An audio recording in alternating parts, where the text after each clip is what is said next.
Do you struggle to understand whether ISO 14001-2015 requires a determination of training needs, and how to deal with the training requirements arising from legal requirements or compliance obligations? An ISO interpretation could help you understand how competence and training needs in relation to legal requirements can be used within your environmental management system.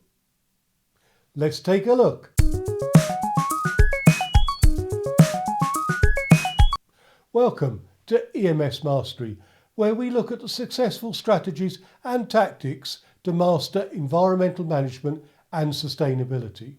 If we're meeting for the first time, my name is Andrew Marlowe.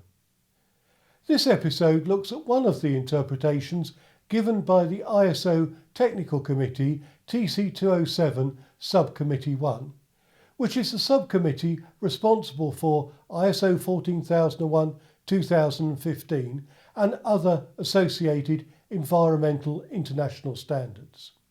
The interpretation process operates as an escalation of an interpretation inquiry from a national member body, such as BSI in the UK and ANSI in the United States, with all interpretation inquiries reviewed on an annual basis and their results published on the Subcommittee 1 website. It is important to note that its interpretations do not change the requirements in ISO 14001, but are intended to give users a better understanding on the application of ISO 14001.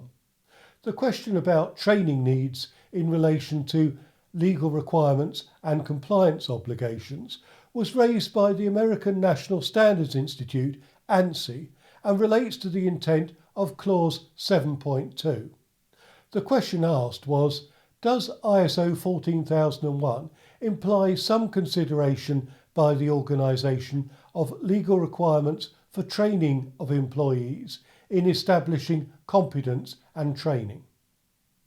The interpretation response given stated, ISO 14001 in section 7.2 requires the determination of training needs associated with the organisation's environmental aspects and its environmental management system. If an organisation is legally required to provide certain kinds of training, such training should be identified as a need. For example, in the United States, virtually every stormwater permit requires some form of annual stormwater training covering the permit requirements and the stormwater pollution prevention plan. Another example from the United Kingdom is that environmental permits require technical competence to operate the necessary equipment to comply with the law and government policies and minimise the risk and impact of the activity to people and the environment. So, to summarise, the ISO TC207 Subcommittee 1 interpretation clarifies a training needs determination is required in association with the organisation's environmental aspects and its environmental management system.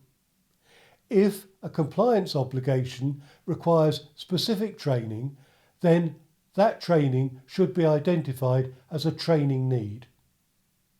Further information on this interpretation is given in the description box below, including a link to the resources on the EMSmastery.com website.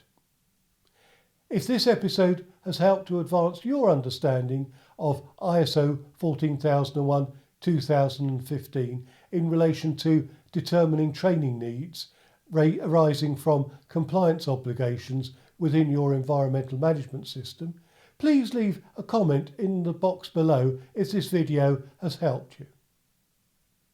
Please subscribe to this YouTube channel to ensure that you don't miss out on other episodes on environmental management and sustainability.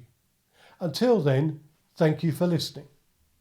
If you enjoyed this video, you can watch other episodes by clicking on the boxes in the top and bottom right, and to subscribe to this YouTube channel, you can click on the link to the left.